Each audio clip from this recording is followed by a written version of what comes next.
Well, in breaking news, a trial date has been set for March 4th, 2024. Donald Trump will be on trial for his interference in the 2020 election.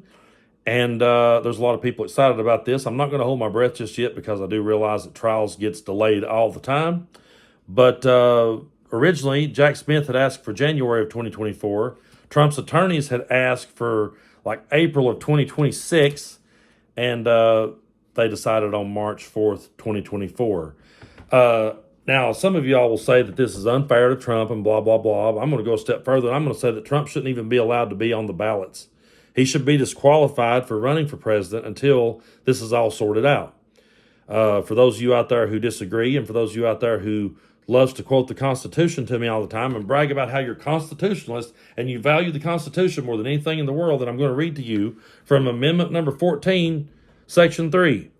No person shall be a senator or representative in Congress or elector of president or vice president or hold any office, civil or military, under the United States or under any state, who having previously taken oath as a member of Congress or as an officer of the United States or as a member of the state legislature or as an executive or judicial officer of any state to support the Constitution of the United States shall have engaged in insurrection or rebellion against the same or given aid or comfort to the enemies thereof. But Congress may, by a vote of 2/3 of each house, remove the disability. Sounds to me like they were pretty adamant right there in the writing of that no one who engaged in an insurrection or rebellion against the United States should be allowed to hold any office. That's pretty clear. That's pretty spot on, and you can tell that they realized, wait a minute, if we just say state representative, someone will say, can I be president? And if we say, someone says they can be president, someone will say, well, what about vice president? And if we say, so let's just go ahead and say no office at all. Now, I know there's a lot of you out there that's going to say, well, wait a minute, hold on, he's innocent until proven guilty. You're right, he is. But should he really be allowed on a ballot while he's on trial for this? Would you be allowed to work in a bank as a bank teller if you were on trial for robbing a bank? Would you be allowed to work in a daycare if you were on trial for kidnapping a child? So why does Donald Trump get any special treatment?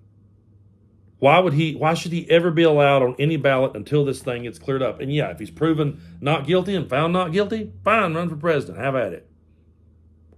But if you actually care about the Constitution like you say you do, then you shouldn't be for this either. But I really don't know that the Constitution means as much to MAGA Republicans as they say they do. Because Mike Pence on January 6th, he had a violent mob ready to lynch him, okay? He did the right thing that day, and he certified the election results like he basically had to do. He's flip-flopped on the issue back and forth, back and forth. Then he came out and said, well, you know, I didn't have the power to do that. I had to stay true to the Constitution. Everybody clapped, and some people gave him a pat on the back. I didn't, because I knew what was coming. When he was on the stage of the debate, he said, he was asked, would you support Donald Trump if he's convicted of a felon? And he raised his hand, yeah.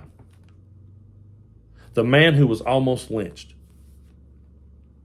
The man who says he had an oath to the Constitution that he had to uphold is willing to back a man who went against the Constitution. So I don't necessarily know that the Constitution actually means jack shit to anybody on the right side of the aisle. But if it does, go back and read it for yourself. Look it up yourself. Read it. I didn't alter the wording at all. Go check it out and come back and tell me where under the Constitution Donald Trump has the right to even be on the ballot.